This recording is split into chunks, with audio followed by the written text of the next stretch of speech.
लोकसभा में विपक्ष का अविश्वास प्रस्ताव गिरा है। लोकसभा में स्पीकर के खिलाफ अविश्वास प्रस्ताव खारिज हो चुका है और ध्वनि मत से खारिज हो गया है। अविश्वास प्रस्ताव लोकसभा की कार्यवाही को कल तक के लिए स्थगित किया गया है। बड़ी खबर, विपक्ष को झटका लगा है, बड़ा झटका, क्योंकि विपक्ष की ओर से कल यह अविश्वास प्रस्ताव सदन में उठाया गया और उसके बाद भी 10 घंटे चर्चा का समय।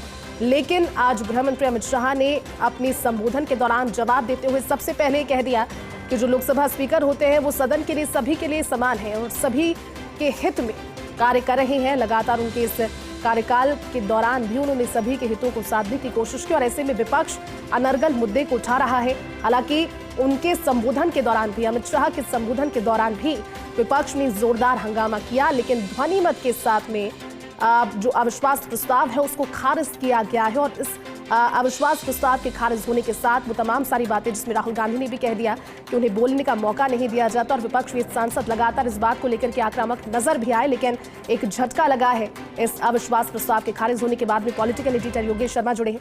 योगेश जी, सदन में विपक्ष को करारा झटका लगा है, बड़ा झटका लगा है, क्योंकि जिस अविश्वास प्रस्ताव के बारे में चर्चा का समय 10 घंटे रखा गया था वो ध्वनि मत से खारिज हो गया है। क्या कहेंगे इसे लेकर? ठीक है, ये लग भी रहा था क्योंकि संख्या बल का गणित जो था वो पक्ष में नहीं था और जिस तरह से फ्लोर मैनेजमेंट यहाँ पर किरण रिजिजू और अर्जुन मेघवाल ने संभाल रखा था संसद में, लोकसभा में खासतौर से, और वो फ्लोर मैनेजमेंट काम आया और पार्टी की जो प्रमुख लीडरशिप है, चाहे वो धर्मेंद्र प्रधान है, चाहे वो भूपेंद्र यादव है, तमाम प्रमुख नेताओं का वहाँ पर फ्लोर मैनेजमेंट का दायित्व पर्दे के पीछे जो लोग संभाल रहे थे और खासतौर से पूरी रणनीति अमित शाह देख रहे थे। और इस पूरे मामले में कहा जा सकता है कि विपक्ष को पता भी था, ऐसा नहीं कि विपक्ष को नहीं पता था, संख्या बल के गणित का उनको अंदाजा भी था। टीएमसी ने साथ आने की बात भी की थी, लेकिन एक मैसेज देने की बात थी विपक्ष की ओर से और शायद यही करने की कोशिश विपक्ष ने की है इस पूरे घटनाक्रम को अगर हम करीब से देखें। लेकिन ओम बिरला, क्योंकि ओम बिरला का आपने देखा ही होगा जो कार्यकाल है वो अपने आप में एक अलग और अनूठा भी कहा जा सकता है। जिस तरह से उन्होंने अब तक अपना संसदीय दायित्व निभाए हैं और कहा जा सकता है कि विपक्ष का प्रतिरोध भी उन्होंने झेला है, लेकिन नवाचारों के लिए भी वो जाने गए। और क्योंकि हमारा राजस्थान से आते हैं, कोटा के वो सांसद हैं, कोटा बूंदी का इलाका है, वो उनका संसदीय क्षेत्र है और कहा जा सकता है कि एक संसदीय आचरण के लिहाज से उन्होंने लोकसभा के अंदर अलग तरह की परिपाटी को गढ़ा। इसके साथ ही हम अगर ओम बिरला के नवाचारों में सबसे प्रमुख नवाचारों की बात करें तो फ्रेंडशिप ग्रुप्स उन्होंने बनाए, जो दलगत राजनीति से ऊपर उठकर उन्होंने फ्रेंडशिप ग्रुप का निर्माण किया। अब ये फ्रेंडशिप ग्रुप जो पार्लियामेंट्री लेवल पर बने, अलग अलग सांसद इसमें है, कांग्रेस पार्टी के भी सांसद अलग अलग ग्रुप्स में है और वो कुछ कांग्रेस पार्टी के सांसद या विपक्षी सांसद उन ग्रुप्स को लीड भी कर रहे हैं।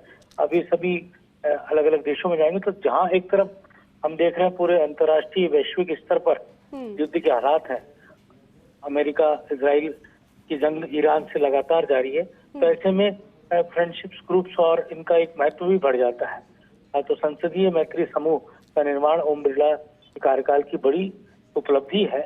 और यहाँ पर विपक्ष, क्योंकि कांग्रेस का संसदीय दल और कांग्रेस का अलायंस, यूपी के अलायंस लगातार ओम बिरला को लेकर, हमने देखा कि उनके पिछले कार्यकाल में भी ओम बिरला के तब ये बातें उठी थी कि माइक बंद कर दिए जाते हैं विपक्ष के सदस्यों के, तो राहुल गांधी बोलते थे। तो ऐसे में अब कहा जा सकता है कि ये तमाम घटनाक्रम हो गया है, लेकिन संसदीय लोकतंत्र की और खूबसूरत तस्वीर हमारे सामने पेश होनी चाहिए, प्रदर्शित होनी चाहिए। हम राजस्थान की विधानसभा को देखा, कल देखिए आप जो कार्यक्रम हुआ, स्पीकर वासुदेव देवनानी की पुस्तक का अनावरण कार्यक्रम था और पक्ष और विपक्ष एक जाजम पर उस कार्यक्रम में मौजूद रहे।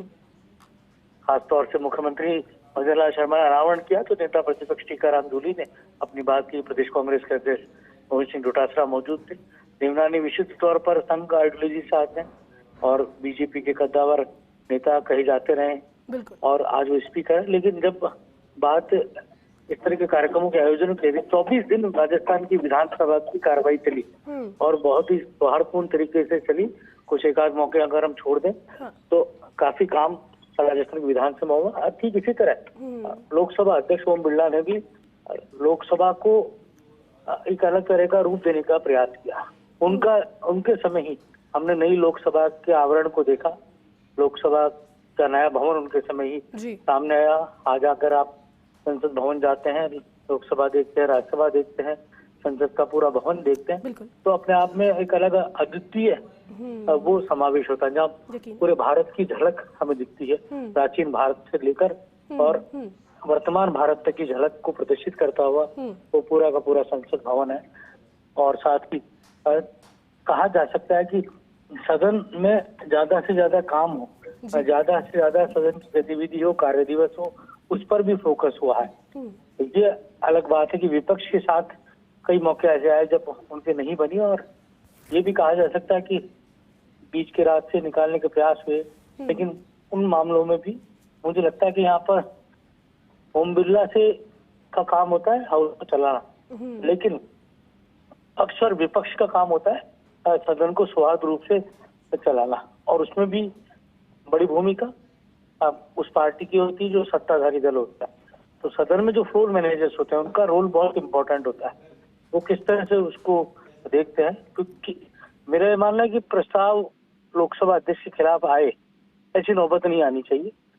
लोकसभा अध्यक्ष अपना काम कर रहे हैं, वो लोकसभा कैसे चलानी है, अनुशासन से चलानी है, उस पर उनका ध्यान रहता है, और सदन सुचारू चले, हंगामा रहित चले, क्योंकि जनता की गाड़ी का सदन की कार्रवाई पर खर्च होती है। तो ऐसे में ये बहुत महत्वपूर्ण हो जाता है, और कई बार इसीलिए लोकसभा अध्यक्ष जब अनुशासन बनाने की बात करते हैं तो विपक्ष के साथ उनके तर्क तेवर भी सामने आ जाते हैं, जो आगे चलकर बड़ी दिक्कत पैदा करते हैं। लोकसभा अध्यक्ष का दायित्व होता है। बिल्कुल योगेश जी, कहा जा सकता है क्योंकि विपक्ष का ये अविश्वास प्रस्ताव कहीं ना कहीं सरकार के विश्वास के नीचे हल्का नजर आया और उसके बाद में खारिज हुआ है। आपने ठीक कहा कि एक अलग राजनीतिक अनुभव और एक अलग संसदीय कार्यप्रणाली उनकी रही है और उसको सभी सराहते भी हैं। बहुत शुक्रिया योगेश जी इस बातचीत के लिए।